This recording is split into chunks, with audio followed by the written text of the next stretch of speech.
Good morning everyone, here from Tbilisi, the capital of Georgia. I just want to show you where I'm staying. So I'm staying in a hostel, but in a single room. I've got a private room.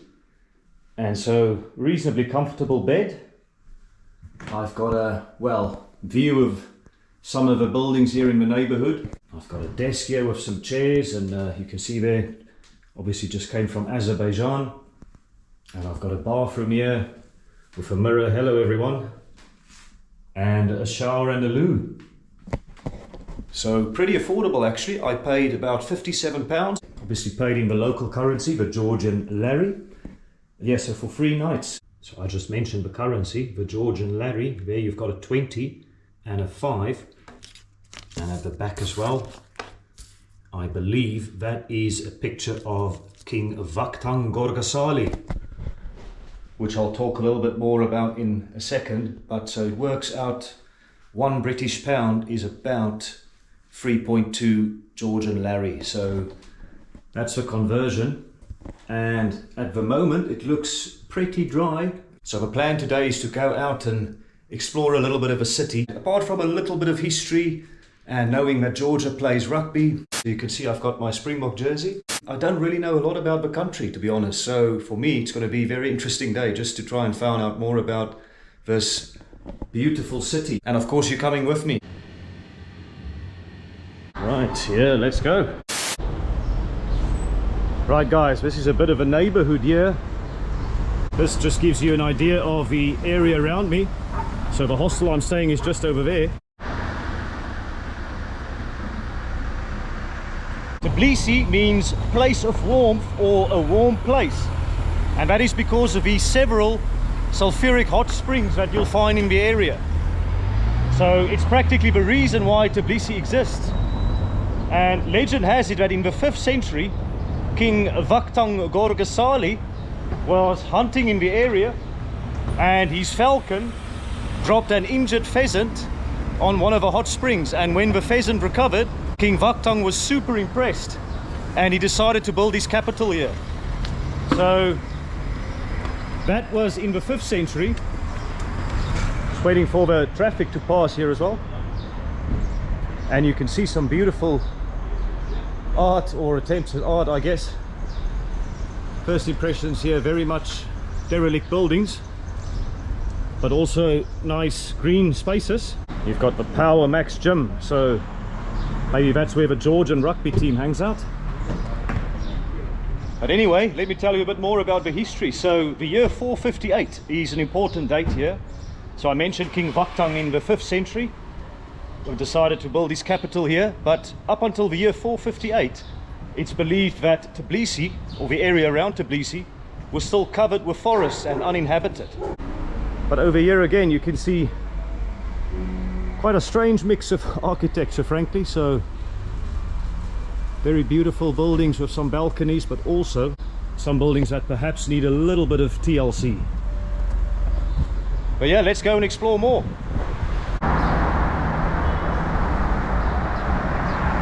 And look at Spar, or Spar. That's a popular convenience store in South Africa, and you also find them here in Georgia.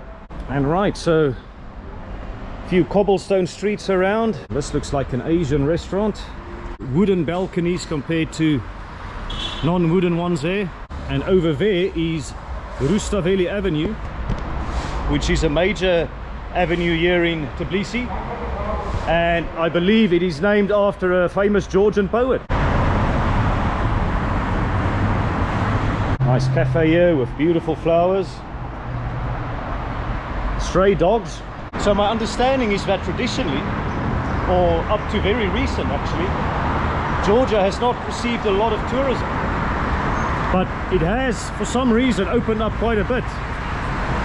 And there are a lot of Russian people in the city at the moment. Check this out along Rustaveli Avenue. Some interesting sculptures, and there's a few more there. Works of art. And yeah, so there's another one there. Let's see if we can read. So looks like it was put up in 2008. Not really any further information about them, but I think this is probably my favorite one. So yeah guys, Rustaveli Avenue, or the main street here in Tbilisi, looks pretty busy, and lots of shops and currency exchange places, and you can see there just how beautiful some of the buildings are along the street here. And here are more stray dogs, so that's it's always a sad sight to see, but I think this is the reality in some countries. Certainly I've seen that in Sofia in Bulgaria as well, and also in Athens in Greece. Yeah, currency exchange places, as I mentioned. Wow, look at the beautiful colors on this one and the detail. Thanks, brother. So yeah, let's continue our walk here along Rustaveli Avenue. I think it will eventually take us to Freedom Square or Liberty Square, and let's see if we can have some breakfast there.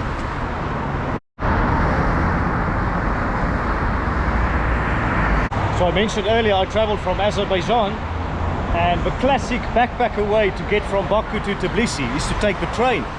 But the train isn't running at this moment, and I've heard various stories. So the official line is that it's closed due to COVID, but the unofficial line is that there is perhaps a hand in from the Russians who don't want potential soldiers to escape Russia. So who knows, but nonetheless I flew here, so it was a very short flight, only 1 hour compared to a overnight train journey. But I'm just happy to be here, regardless of means of transport. The bus would have been several hours. Some beautiful buildings here. I believe that's a museum, and I think that's the Parliament building.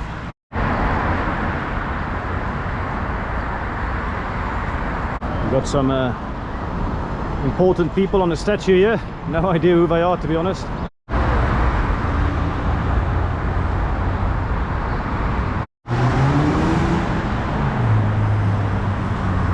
Here you've got the garden of the First Republic of Georgia. So lots of green spaces here in Tbilisi. Beautiful tall trees here along Rustaveli Avenue. It's really fantastic to walk around here. Traffic a little bit mad, maybe not as bad as in Baku, because obviously Tbilisi is a much smaller city. In fact, there's more people in Baku than in the whole of Georgia.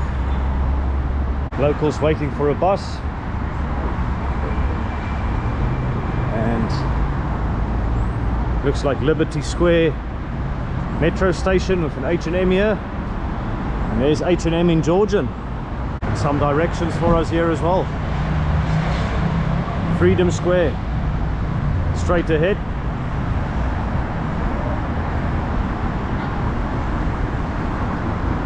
Yeah, it looks like there's a lot more people here. Lots of green spaces here in Tbilisi. Beautiful tall trees along Rustaveli Avenue. Looks absolutely magnificent. Imagine these trees in summer. And these scooters, they are very popular in the Caucasus, it seems. They were very prominent in Baku and also here in Tbilisi. So one way to get around the city. Galeria Tbilisi. Let's go check it out. Pretty big and modern shopping mall. Very, very nice. Yeah, clean and modern. What more would you want? Brilliant, brilliant mall this. Statue here of Pushkin. What do you make of this contrast? So super modern building here next to an older one, but wait for this, probably an even older one there with a wooden balconies, which seems to be a theme here in Tbilisi. Definitely an interesting building style here in Tbilisi for many buildings. And you got a church over there.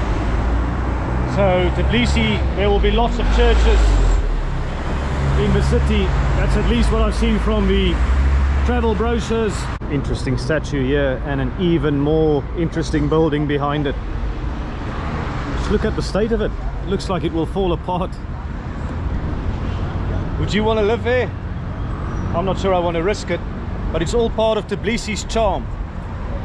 A real mix of architecture, derelict and non-derelict. And there you can see old city wall behind it as well, or maybe part of it. Yeah, indeed, the old city wall. So check, not only has it got a wooden balcony that looks like it's falling apart, but these wooden beams supporting it over there. Certainly as a first impression, I could say that the architecture is unique and special. And over there as well, look at all the vines on that building and the old wall of a city. And it looks like many parts of it has now been converted into coffee shops and art galleries. This is just a very nice area to walk around in. Looks like a major bus stop here in Tbilisi, so it's helpful for me to know, because I think I'll probably take a bus back to the airport at some point. And check out this old tram that they've converted into a shop, a stand where you can buy chocolates and soft drinks, vapes. Hello. Very, very interesting.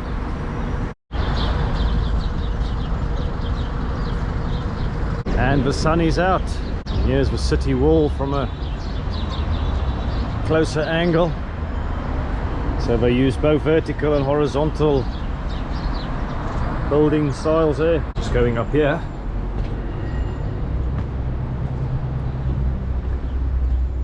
And it smells a bit like urine up here, but nonetheless, I guess these walls were built to protect the city, of course.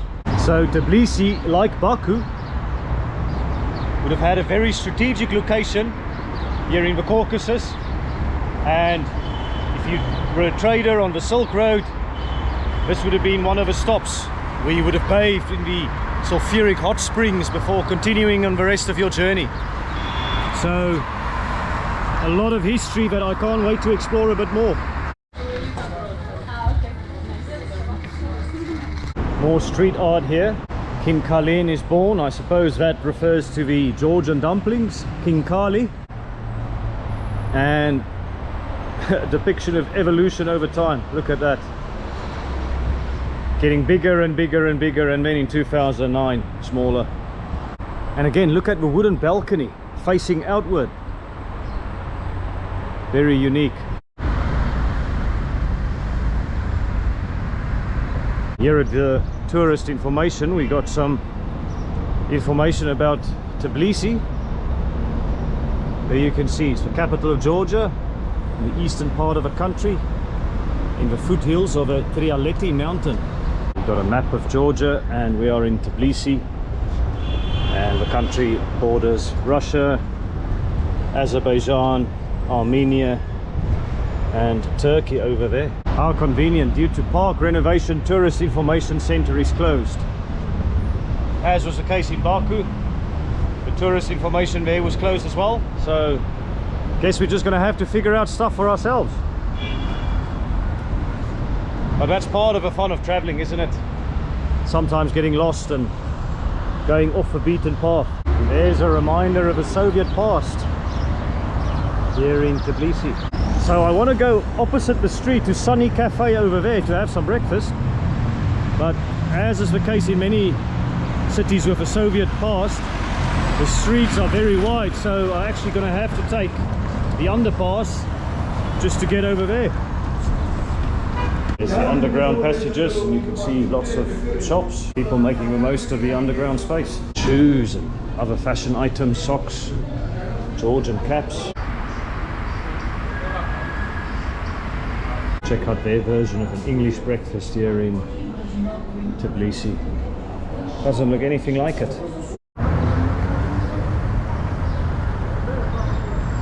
Right guys, time for a bit of street breakfast here in Georgia, in Tbilisi. I'm sitting opposite Freedom Square or Liberty Square. I bought myself a takeaway coffee and I've got a chicken pie. Now the takeaway coffee, the cappuccino, I bought opposite the road there, one of the coffee shops, and it cost 7 Lari 50. And the pie I bought in one of the shops in the underpass, and it actually cost only 3 Lari 50. And just to explain again the currency conversion, 1 British pound is about 3.2 Georgian Lari. So if you consider that, the coffee is actually a little bit expensive for Georgia, I reckon, but this is an absolute bargain. So there's a chicken pie, as you can see. Let's give it a shot.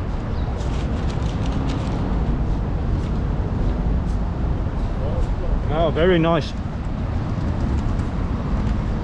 It's almost got a bit of a curry flavor to it, so chicken curry. I think they put rice in it, or some bit of potato perhaps as well, that I can taste.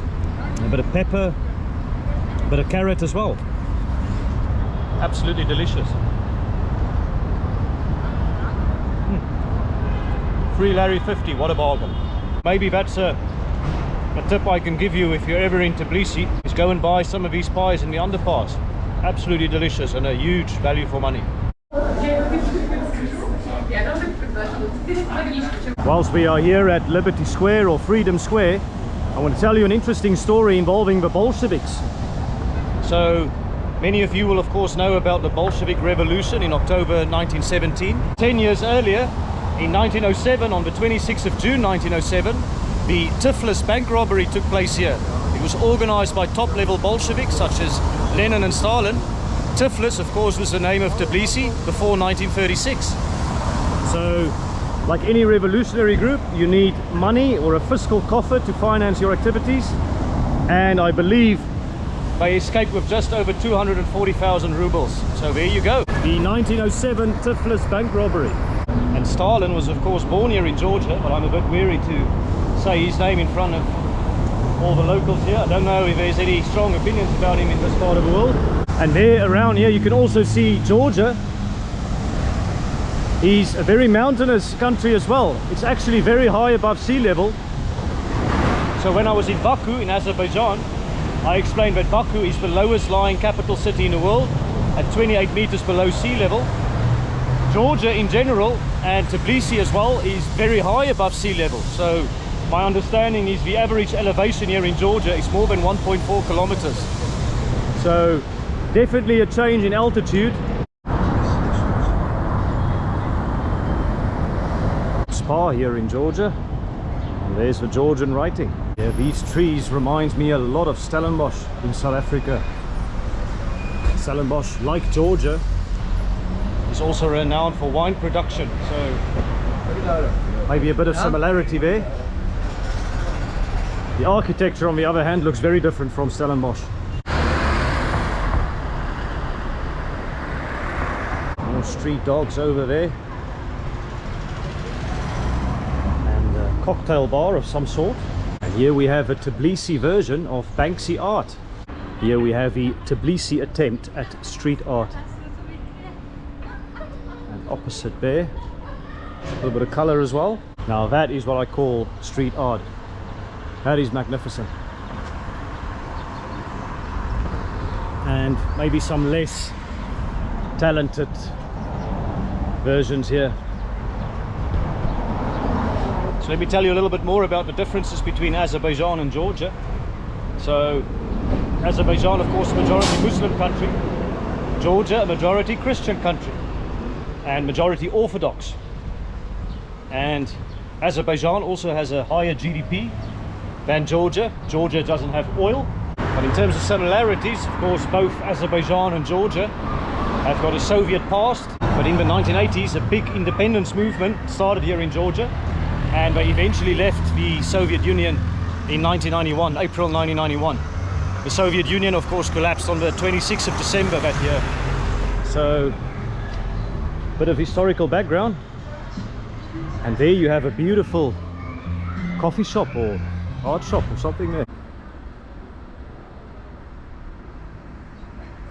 Check out this interesting balcony here. I've noticed a lot of derelict architecture here in Tbilisi.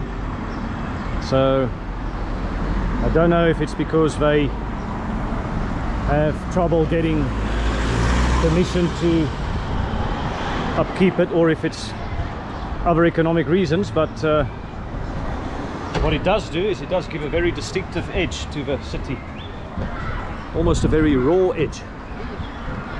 And in fact, what I'm saying, it's not a criticism. I actually think it works in a way. So it's all part of the charm of a city. So look at this building, for example, over here, and this one. They've seen better days, according to a more conventional description, but I do like it in a weird way.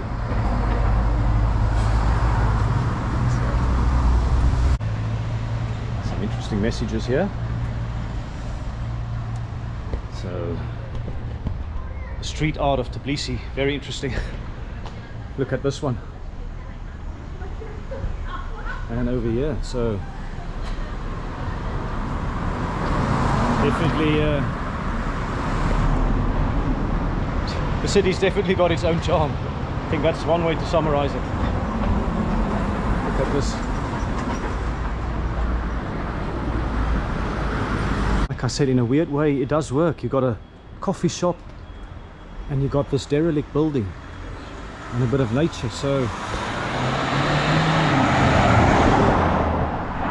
let me know if you think I am crazy, because I actually quite like the look of this in a weird way. But if you've got opinions about the architecture here, let me know. I'd like to hear your thoughts.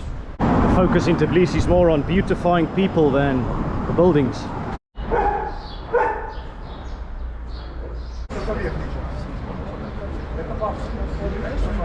Guys, would you like to see a Tbilisi building or structure from the 21st century? The clock tower. It looks pretty old. It might have been built with old materials, but it was only constructed or completed in 2010. So it's very much a 21st century building.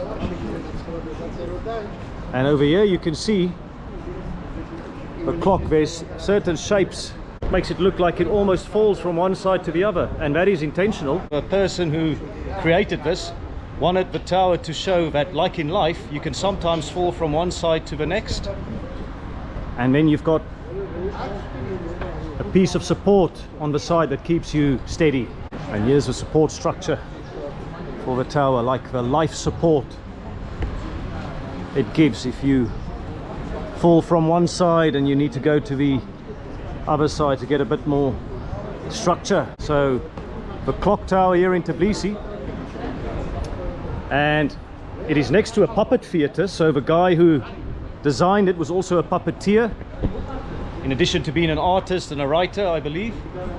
And there is a puppet show as well, which you can come and see. The guy who created this apparently was also rebelling against the additional architecture that is being put up in the city, so all the modern buildings. So he wanted to create a 21st century building or structure that goes against the trend, and I think it's fair to say that this goes against the trend.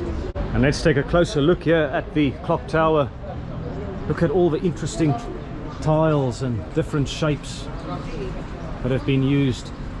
And this is also one of the more interesting features of the clock. You've got the time there, the clock, so it's working. And just to give you a bit of perspective of how small it is, I'm going to place my hand there, and a few other interesting measurements or statistics there. Definitely something that goes against the trend of the 21st century. Right guys, this is also where I'll end my video. I'm very conscious that I've only scratched the surface of this magnificent city, and I'm keen to explore more in due course. But I hope this at least gave you a good introduction to it. If you haven't done so yet, please hit the like button, subscribe to the channel, and leave a comment in the comment section. Thanks again for watching my videos, and I'll see you again soon.